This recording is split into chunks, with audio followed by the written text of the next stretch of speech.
तो गाइस मैं चाहता हूं कि इस वीडियो के नीचे अगर 1000 कमेंट आ गया तो मैं आपको ग्रामर का लेटेस्ट क्वेश्चन वाइज वीडियो बना के दूंगा। ये देखो लेटेस्ट क्वेश्चन लेकर आया हूं, ये देखो दिखा रहा हूं, ये देखो मार्च 2025 का लेटेस्ट क्वेश्चन वाइज ये पूरा का पूरा वीडियो है। अगर आपने ये देख लिया तो भाई 24 मार्क्स फिक्स। अगर आप चाहते हो ना ग्रामर का भी पूरा का पूरा मार्क्स अपने झोली में लेने के लिए ना, तो मैं आपको ये बोलना चाहता हूं ग्रामर का ये 26 मार्क्स कंफर्म करेगा। ग्रामर का अगर करोगे तो 14 मार्क्स का ग्रामर का ही बना दूंगा। तो यहाँ पे आपको पूरा का पूरा 26 मार्क्स आ जाएगा दोस्तों। और अगर आप दंगल बैच से नहीं जुड़े तो भाई दंगल बैच से हमारे जुड़ जाओ, जहां पे बहुत शानदार तरीके से लेक्चर चल रहे हैं। Pradeep Giri college and school application download कर लो। और अगर इस वीडियो के नीचे अगर 2000 कमेंट आ गया तो भाई मराठी ग्रामर पे ही बना दूंगा लेटेस्ट क्वेश्चन वाइज। अब देखो दोस्तों, पत्र लेखन में सबसे पहली चीज ये आती है कि सर पत्र कौन सा अटेम्प्ट करूं। तो मैं आपको एक सीधा सिंपल तरीका बता रहा हूं। पत्र हमेशा कौन सा अटेम्प्ट करना है दोस्तों, आपको फॉर्मल लेटर।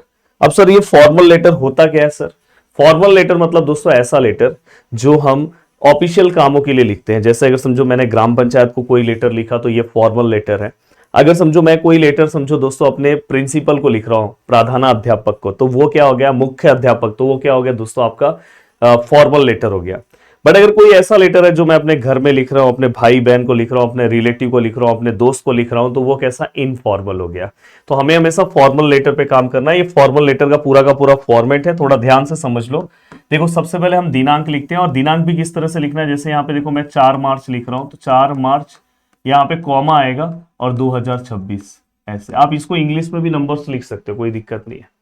बहुत सारे लोग ना इसको ऐसे लिखते हैं 4 3 और 2026, 0 मार्क्स मिलेगा भाई, याद रखना, ऐसा मत लिखना। सेवा में लिखो, इसके बाद एक लाइन गैप करो, सेवा में लिखो। जिसको आप लेटर लिख रहे हो यहाँ पे लिखो दोस्तों माननीय, समझो मैं प्रधानाध्यापक को लिख रहा हूँ तो माननीय प्रधानाध्यापक जी, या सरपंच को लिख रहा हूँ तो माननीय सरपंच जी। एड्रेस यहाँ पे आप उनका लिखो। हमेशा याद रखना को के पहले का जो एड्रेस होता है, को के पहले का एड्रेस वो यहाँ पे आता है, हमेशा याद रखना। ये हिंट के लिए जिनको हिंदी अच्छे से पढ़ने नहीं आता। ईमेल आईडी अगर कभी दिया नहीं रहेगा तो आप इनके नाम से रिलेटेड ही यहाँ पे बना दो।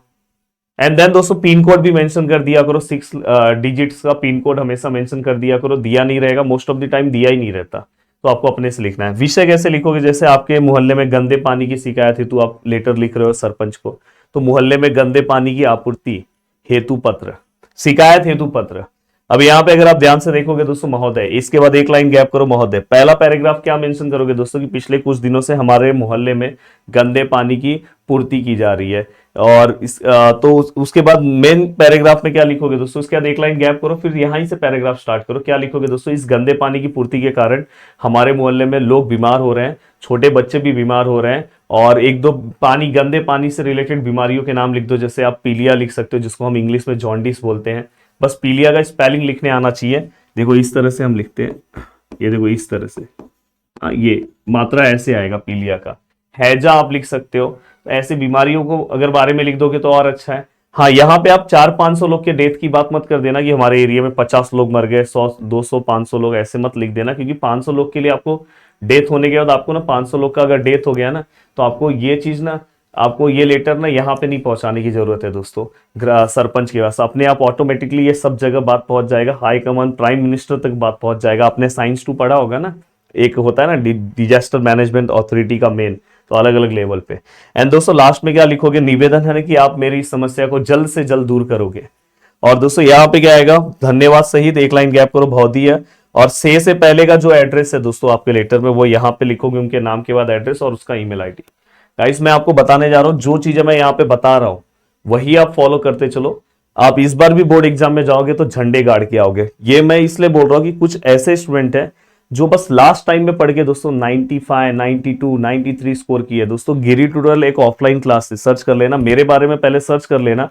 ऐसे ही मैं लैंग्वेजेस नहीं बता रहा हूं भाई, ऑलरेडी लैंग्वेजेस में भी मैंने टॉप किया है, तो आप एक बार देख लेना। तो इसलिए मुझे हर सब्जेक्ट बहुत अच्छे से आता है, किस तरह से मैं पेपर लिखता था। अगर आप बोलोगे, कमेंट करोगे, तो एक पेपर भी मैं लिख के दूंगा आपको, खुद अपने हाथों से लिख के दूंगा पेपर, कैसे पेपर लिखते हैं।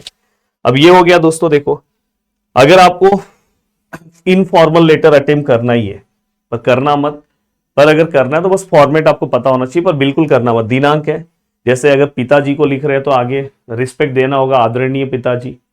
अगर समझो यहाँ पे सादर प्रणाम लिखा है, वही अपने दोस्त को लिख रहे हो, तो जैसे दोस्त को लिख रहे हो तो प्रिय मित्र, और यहाँ पे सप्रेम नमस्ते लिखना। यहाँ पे 3 पैराग्राफ इसमें भी बनेगा। और दोस्तों आपका पुत्र बीमल, आपका मित्र, ये लिखना बीमल मतलब वो बीमल नहीं। हाँ, देन यहाँ पे एड्रेस आएगा और यहाँ पे दोस्तों ईमेल आईडी जो लेटर लिख रहा है, जैसे बीमल @abc ऐसे बना दोगे तो भी चलेगा। एंड देन दोस्तों इसके बाद देखो ये है, ये यहाँ पे अगर आप ध्यान से देखोगे तो ये वाला जो पार्ट है दोस्तों, ये आपका देखो यहाँ पे क्या लिखा है दोस्तों, ध्यान से पढ़ो। राजेश शर्मा मातोश्री छात्रालय ठाणे से अपने छोटे भाई सुरेश शर्मा को नवदर्शन कॉलोनी नांदेड़ को योग का महत्व समझाने हेतु पत्र लिखता है। तो यहाँ पे दोस्तों अपने मित्र, अपने छोटे भाई को लेटर लिख रहा है, मतलब ये क्या हो गया दोस्तों, इनफॉर्मल लेटर हो गया। हमें फॉर्मल लिखना है, ये एग्जाम में नहीं अटेम्प्ट करना है, हमें ऐसे लेटर्स को अटेम्प्ट करना है। देखो अधिकारी, अधीक्षक, यहाँ पे देखो गोखले मार्ग सातारा से, मतलब यहां से लेटर लिख रहा है। से के पहले जो चीजें आती है वो नीचे आती है, सबसे लास्ट में देखो ये लिखा होगा, सबसे लास्ट में देखो अनिकेत सोनवणे गोखले मार्ग सातारा। देखो यहाँ पे जो यहाँ पे अधिकारी लिखा है, तो यहाँ पे एक्चुअली नाम उन्होंने गलत लिख दिया है। यहाँ पे अधिकारी यहाँ पे आएगा सोनवणे गोखले मार्ग सातारा, यहाँ पे लास्ट में। अब देखो दोस्तों अनिकेत से रिलेटेड ईमेल आईडी बन गया। अब यहाँ पे व्यवस्थापक मीरा स्पोर्ट आजाद चौक सातारा को, मतलब ये देखो व्यवस्थापक को मतलब ये वाला यहाँ पे आएगा। तो देखो प्रति के बाद माननीय व्यवस्थापक जी मीरा स्पोर्ट आजाद चौक सातारा, ये उसके ईमेल आईडी बन गई। खेल क्रिकेट्स खेल सामग्री की मांग करने हेतु पत्र, विषय खेल सामग्री मांग भेजने हेतु पत्र। अब उसके बाद यहाँ पे महोदय, यहाँ पे आप पहला ये लिखो कि मैंने इसके पहले भी आपके यहाँ से सामान मंगवाया है, आप बहुत ही अच्छा सामान और सही समय पर अपने सामान भेजते हो। फिर आप सामान की लिस्ट बना दो दोस्तों, ऐसा लिस्ट, कोई भी अगर सामग्री मंगवाने वाला तो ऐसा लिस्ट बनाओ। और उसके बाद लिखो कि मैं उम्मीद करता हूं कि आप ऊपर दिए गए सामान पर बहुत ही अच्छा छूट मुझे प्रदान करेंगे और जल्द से जल्द सही समय पर सामान देंगे। और अगर आपको उससे रिलेटेड रसीद से रिलेटेड लिखना है, रसीद मतलब रिसिप्ट, रिसिप्ट से रिलेटेड एक लाइन मेंशन करना तो कर दो। अब देखो दोस्तों ये रोहन, ये 25 के पेपर में आया, रोहन रोहिणी चौगुले 42 विठल नगर पंढरपुर से, मतलब यहां से लेटर लिखा जा रहा है, मतलब ये लेटर लिख रहा है अपने छोटे भाई, डायरेक्ट समझ जाओ छोटे भाई है। देखो इसलिए देखो 25 में भी वैसा ही लेटर आया और उसके पहले मैंने छोटे भाई वाला लेटर करवाया था। तो इससे देखो मैं इसलिए बोलता हूँ दंगल बैच में जुड़ के रहोगे तो बहुत बेनिफिट है। अब यहाँ पे क्या है, मोबाइल के दुष्परिणाम, वहां पे योग का महत्व था, बस ये चेंज हो गया, बस वही फॉर्मेट सब सेम है, बस मोबाइल के बारे में लिखो। तो मैं ये बोलूंगा ये लेटर मत अटेम्प्ट करो, आप ये अटेम्प्ट करो। कल्पेश कल्पना पाटेकर 99 शिवालय चौक इगतपुरी से मतलब ये लेटर कहां पे जाएगा, ये एड्रेस कहां पे जाएगा, लास्ट में। अपनी गलत जन्मतिथि को सुधार करने हेतु प्रधानाचार्य भैरोमल तलवाड़ी विद्यालय नासिक को पत्र लिखता और लिखती है। तो दोस्तों यहाँ पे क्या आएगा, सबसे पहले देखो दिनांक, आपने यहाँ पे दिनांक मेंशन किया, ठीक है सर, दिनांक लिखा, आपने दिनांक मेंशन कर दिया, जितने तारीख का है लिख दो एंड एक लाइन गैप करो दोस्तों। उसके बाद आप क्या लिखोगे, प्रति, प्रति में आप क्या लिखोगे दोस्तों, माननीय, माननीय, यहाँ पे आपने लिखा, माननीय के आगे आप क्या लिखोगे दोस्तों, माननीय प्रधानाचार्य जी, कौन से स्कूल है, स्वर्गीय भैरोमल तलवाड़ी विद्यालय नासिक। यहाँ पे आप उसका ईमेल आईडी अपने आप पिन कोड मेंशन कर दो 401501, जो मेंशन करना है वो करो, जरूरी नहीं कि नासिक का ही रहना चाहिए। यहाँ पे आप विद्यालय से रिलेटेड तलवाड़ी विद्यालय @gmail.com एक ईमेल आईडी बना दो। देन दोस्तों इसके बाद आएगा दोस्तों विषय। देखो विषय में आप क्या लिखोगे दोस्तों, यही अपनी गलत जन्मतिथि को सुधार करने हेतु पत्र। यहाँ पे क्या आएगा, महोदय, और यहाँ पे फिर आपका पहले पैराग्राफ, और पैराग्राफ यहीं से स्टार्ट होगा दोस्तों, मैं आपके विद्यालय का इस क्लास का विद्यार्थी हूं, जो है आप लिखो। और उसके बाद दूसरे वाले में वो समस्या बताओ कि गलत जन्मतिथि की वजह से क्या क्या हो सकता है, वो लिख के, और लास्ट में लिखो कि निवेदन करता हूं कि उम्मीद करता हूं कि आप जल्द से जल्द मेरे इस समस्या को दूर करेंगे। और आपका बाद में उसके बाद क्या लिखोगे, धन्यवाद सहित, फिर भौदीय, बाद में फिर ये कल्पेश पाटेकर शिवालय चौक 99 इगतपुरी और कल्पेश @gmail.com बना दो। हो गया, पूरा लेटर हो गया, मस्त हो गया, लेटेस्ट क्वेश्चन भी सॉल्व करा दिया। ऐसा अगर आपको चाहिए तो भाई मराठी सब्जेक्ट में गद्य आकलन, देखो गद्य आकलन में मैं हमेशा बोलता हूँ कि बस अपने को क्वेश्चन बनाना है, अपने को आंसर बनाने की जरूरत नहीं है।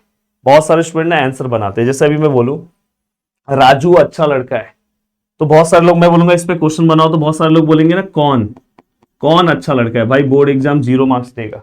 कभी भी क्वेश्चन का स्टार्टिंग कौन क्यों से मत करना, कौन बीच में आना चाहिए। अच्छा लड़का कौन है ऐसे बनाओ, कौन अच्छा लड़का है 0 मार्क्स मिलेगा, कौन क्यों ये बीच में। इसलिए मैं बोला कि ऐसे टीचर से पढ़ो जिसने सच में बोर्ड एग्जाम में अच्छे मार्क्स स्कोर किए, नहीं तो बहुत सारे लोग के इसीलिए मार्क्स उड़ जाते हैं। अभी भले आपकी टीचर मार्क्स देगी, बोर्ड में मार्क्स नहीं मिलेगा, ये चीज का ध्यान रखना। ऐसे मैथ में भी बहुत सारे रूल्स है, ज्योमेट्री के अंदर भी। मैं तो मेरे ऑफलाइन बैच में ज्योमेट्री खुद पढ़ाता हूँ। ये लैंग्वेजेस ये सब मैं इतना अच्छा इसलिए पढ़ा लेता हूँ क्योंकि मैं भाई ऑलरेडी सब्जेक्ट में टॉप किया हूं, तो मुझे हर चीजों का रंग रंग पता है दोस्तों।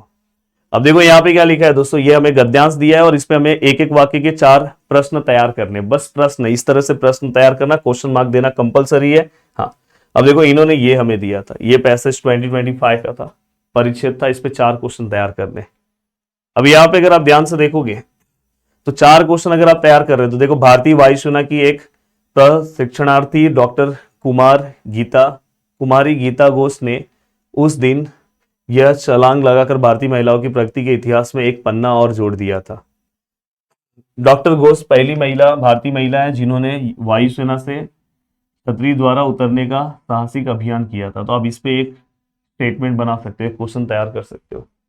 अब यहाँ पे क्या कर सकते हो दोस्तों, वायुयान से छतरी द्वारा उतरने का साहसी अभियान करने वाली पहली भारतीय महिला कौन है। तो ये आप यहाँ पे डायरेक्ट यहाँ पे पहला क्वेश्चन आप तैयार कर सकते हो। तो उस हिसाब से आप यहाँ पे क्या कर सकते हो, छतरी से उतरने का प्रशिक्षण पूरा करने के लिए हर छाताधारी को 7 बार छतरी से उतरना पड़ता है। तो आप यहाँ पे बस क्या करोगे, दूसरा क्वेश्चन आप तुरंत बना दोगे, छतरी से उतरने का प्रशिक्षण पूरा करने के लिए हर छाताधारी को कितने बार छतरी से उतरना पड़ता है। दूसरा क्वेश्चन बन गया। ऐसे तीसरा क्वेश्चन, चौथा क्वेश्चन बनाओ, 4 क्वेश्चन हो गया ना भाई, रेडी।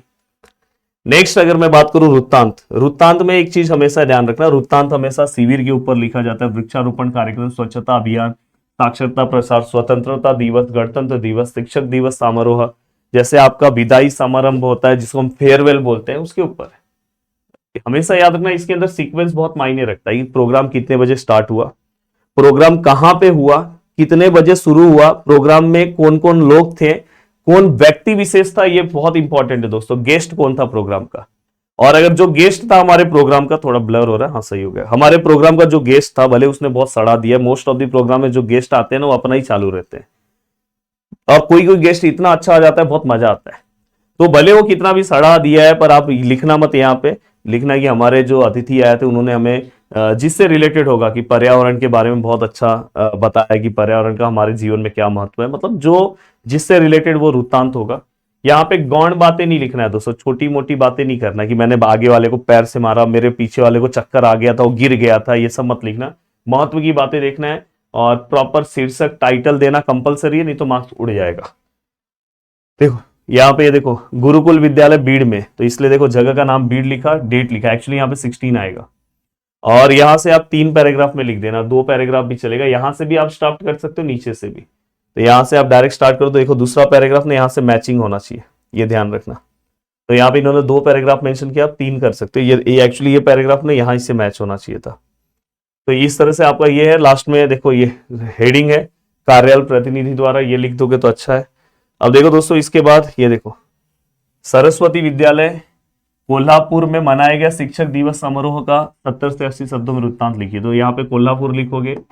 अब यहाँ पे दोस्तों इसके बाद डेट है, डेट कुछ दिया है क्या, नहीं दिया, तो आप अपने मन से डेट लिख दो एंड यहाँ से चालू कर दो इस शिक्षक दिवस समारोह। अब शिक्षक दिवस आपको पता होना चाहिए दोस्तों कौन से दिन को मनाया जाता है। टीचर्स डे कब मनाया जाता है, तो उसका दूसरा दिन आना चाहिए, सितंबर का कौन सा दिन है वो आना चाहिए अगर आपको पता है। तो ऐसे कुछ डेट्स हैं जो आपको प्रॉपर फॉर्म में याद होने चाहिए। एंड देन दोस्तों ऐसे आप 2-3 पैराग्राफ बनाओ, इसमें ये सब चीजें, स्थल, काल, घटना, काल मतलब समय दोस्तों, घटना का उल्लेख होना अनिवार्य है। कोई अगर अतिथि बुलाया है, वो या तो आपके प्रधानाचार्य ही उस दिन के अतिथि हैं, तो आप वो मेंशन कर सकते हो। तो इस तरह से आप बना सकते हो। अब देखो दोस्तों, इसके बाद कहानी लेखन। मैं हमेशा बोलता हूं अगर वृत्तांत आपको आसान लग रहा है तो वृत्तांत लिखो। कहानी का अगर आपको कहानी का रूपरेखा समझ में आई तो कहानी लिखो। कहानी में हमेशा शीर्षक लिखना इंपॉर्टेंट है, स्थान लिखना इंपॉर्टेंट। जैसे एक गांव था तो उस गांव का नाम भी लिखो। हम क्या करते हैं, बस एक गांव बोलते हैं और उस गांव का नाम नहीं लिखते हैं। तो गांव का नाम लिखना बहुत कंपलसरी है दोस्तों। गांव का नाम क्या है वो मेंशन करो। उस गांव में जो लोग हैं, 2 मित्र थे, हम बोलते हैं 2 मित्र है, 2 मित्र का नाम लिखो। पात्रों के बीच में जो बातचीत है वो आपको मेंशन करना है और संवाद के रूप में दिखाना है। कहानी भूतकाल में लिखते हैं 3 से 4। मैं तो हमेशा सजेशन देता हूँ 3 पेज नहीं, 3 परिच्छेद लिखो, मतलब 1 पेज पूरा भरना चाहिए। विराम चिन्ह का ध्यान रखो। सीख लिखना बहुत इंपॉर्टेंट है। मराठी में हम तात्पर्य बोलते हैं, यहाँ पे सीख। अब यहाँ पे देखो दोस्तों, ये देखो, ये इस तरह से देखो, ये कहानी का नाम है, ये इस तरह से लिखा है और लास्ट में दोस्तों यहाँ सीख लिखा होगा, सीख मेंशन नहीं है दोस्तों, सीख लिखना बहुत इंपॉर्टेंट है। अब देखो ये हमें 2025 में कहानी आई थी, एक बार अगर आप ध्यान से देखोगे और सभी लोग कमेंट करके बताओ इस कहानी का नाम क्या आएगा। किसान के घर में चोर, घबराना, पत्नी की युक्ति, ये कहानी का नाम ये भी लिख सकते हो, पत्नी की युक्ति। जोर जोर से कहना, अब पत्नी ने दिमाग लगाया, झूठ झूठ बोलने लगी, रुपए गहने घर के पिछवाड़े बंजर जमीन में छिपा दिए। पत्नी चिल्लाने लगी, रुपए गहने छुपा दिए हैं, छुपा दिए, ऐसे झूठ अपना आपस में बात करेगी। चोर को ऐसा लगे कि गहना सब पीछे है बंजर जमीन में। चोर भाई साहब जाके बंजर जमीन खोद रहे हैं, कुछ ना मिलना, किसान का खुश होना। देखो उसकी वाइफ ने दिमाग लगाया, तो यहाँ पे आप लिख सकते हो किसान, या आप लिख सकते हो चोर। कभी कभी ना यहां से भी आप किसान, किसान चोर कहानी का नाम भी आप लिख सकते हो, डैश करके। हाँ, किसान चोर नहीं है, किसान और चोर, ऐसे भी आप लिख सकते हो। या सबसे अच्छा कहानी का नाम ये पत्नी की युक्ति है, पत्नी का दिमाग भी आप लिख सकते हो, चालाक पत्नी। हाँ, तो आप मुझे बताओ इसमें क्या लिखोगे और शीर्षक क्या आएगा दोस्तों। हमेशा शीर्षक सॉरी सीख क्या आएगा कि हमेशा जब भी अगर आपके ऊपर कोई मुसीबत आए तो आपको दिमाग से काम करना चाहिए।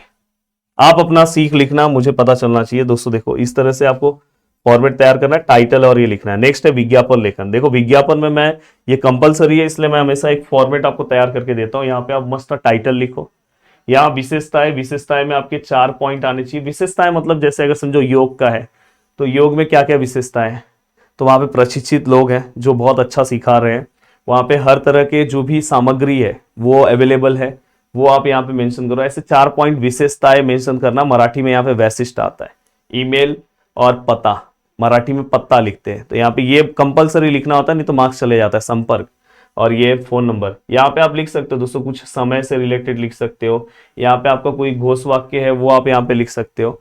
तो इस तरह से ये फॉर्मेट बनाओ, ना कि ज्यादा सजाने से आपको मार्क्स मिलता है, जबकि आप बहुत अच्छे से लिखते हो उसके ऊपर आपको मार्क्स मिलता है।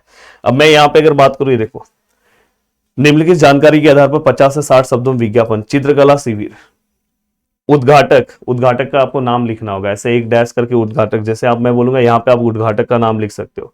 समय और स्थान, समय और स्थान तो आप नीचे लिखो। देन दोस्तों विशेषताएं, देखो विशेषताएं आई, और संपर्क पता, अच्छा संपर्क पता ऊपर लिख दो, समय और स्थान आप यहाँ पे भी मेंशन कर सकते हो, समय स्थान, और ऊपर लिख दो चित्रकला शिविर। अब यहाँ पे दोस्तों देखो निबंध लेखन, निबंध को थोड़ा समझ लो। देखो निबंध 1.5 पेज लिखना कंपलसरी है। मैं आपको एवरग्रीन टॉपिक्स दे दूंगा, अभी जस्ट इस बार का मैंने अभी तक रिलीज नहीं किया है बोर्ड का। हर साल का मेरा जो एवरग्रीन टॉपिक्स है वो मैं रिलीज करता हूं, इस बार भी मैं रिलीज कर दूंगा। और वो एवरग्रीन टॉपिक्स वाइज आप तैयारी कर लेना, सभी के एक कोट्स आप तैयार कर लेना। अगर आप स्टार्टिंग में कोई भी निबंध में कोट्स लिखते हो ना, जैसे मेहनत के ऊपर आता है तो आप लिख के रखते हो कि मेहनत का फल मीठा होता है, उसके बाद आप लिखना चालू करते हो ना, तो आपको बहुत अच्छे मार्क्स मिलते हैं। मतलब आउट ऑफ तो कभी निबंध में नहीं मिलता, पर आउट ऑफ 7 आपको 6 मार्क्स तो जरूर मिल जाएगा। अब इस तरह के निबंध होते हैं, इसमें से कोई भी 3 निबंध आता है। जैसे यहाँ पे देखो कल्पनात्मक, यदि मैं प्रधानमंत्री होता। आत्मकथनात्मक मतलब ये आत्मकथन वाली है। ऑटोबायोग्राफी जिसे हम बोलते हैं, नदी की आत्मकथा, इसको मैं करके लिखना। मैं एक नदी हूं, लोग कारखानों का गंदा पानी मेरे अंदर छोड़ते हैं जिससे मैं प्रदूषित हो जाती हूं, ऐसे लिखना है। पर्यावरण संतुलन, विचारात्मक, मेरा प्रिय वैज्ञानिक, मतलब आपको वैज्ञानिक का जन्म, उसका किस तरह से उसने अपने लाइफ में स्ट्रगल किया, सब आपको पता होना चाहिए। पुस्तक प्रदर्शनी में 1 घंटा, तो मेरा सजेशन है ये ऐसे टॉपिक्स को आपको लिखना चाहिए। ऐसे टॉपिक्स मत चॉइस कर लो कि जिसके बारे में आपको नॉलेज ही ना हो, गलत वलत सब लिख रहे हो, ये लो। इसके बाद अगर नहीं आया तो ये वाला आप लिख सकते हो, जिसके बारे में आप बहुत कुछ लिख सकते हो। यदि मैं प्रधानमंत्री होता, तो देखो जो चीज आप बन नहीं पा रहे हो उसके बारे में आप थोड़ा सा मुश्किल हो जाता है आपका लिखना, इसमें फिर आप उल्टा पुल्टा फेंकोगे, तो ये ऐसी चीजें आप लिखोगे तो अच्छा है। और उसके बाद अगर ऑप्शन नहीं मिला तो ये आप लिखो। अब देखो जैसे बोर्ड एग्जाम 2025 में देखो इस तरह से, देखो स्टार्टिंग में कुछ ऐसा लिखो और उसके अकॉर्डिंग देखो ये 2025 में किसान की आत्मकथा आई, भारत का चंद्रयान मिशन 3, चांदनी रात की सैर। तो इस केस में ना ये बहुत अच्छा टॉपिक है, यहाँ पे किसान की आत्मकथा, क्योंकि भारत का चंद्रयान मिशन 3 बहुत सारे नॉलेज आपको नहीं होगा, आप न्यूज नहीं पढ़ते तो आपको गलत पता नहीं है तो कुछ मत लिखो। ये पता चला आपको 1-2 चीज पता है, डेट अगर आपको प्रॉपर नहीं पता है तो मत लिखो। अगर ये डेट वाइज सब पता है तो ये लिख दोगे तो और अच्छे मार्क्स मिलेंगे, पर नहीं पता तो मत लिखो। चांदनी रात की सैर ये लिख सकते हो, पर उससे अच्छा आपको ये है किसान किसान की आत्मकथा कि मैं एक किसान हूँ, किसान कौन कौन से प्रॉब्लम से गुजर रहा है आपको पता है आज के डेट में। तो दोस्तों इस तरह से अगर आप अपना राइटिंग स्किल कवर करते हो तो अराउंड 20 मिनट के अंदर मैंने आपका पूरा का पूरा 26 मार्क्स कंप्लीट कर दिया दोस्तों। अगर आप चाहते हो कि मैं ग्रामर पे भी वीडियोस बनाऊं लेटेस्ट क्वेश्चन वाइज तो जरूर मैं बना दूंगा। प्लीज इस वीडियो को आप अपने दोस्तों तक शेयर करना। मिलते हैं दोस्तों नेक्स्ट वीडियो में। जय हिंद।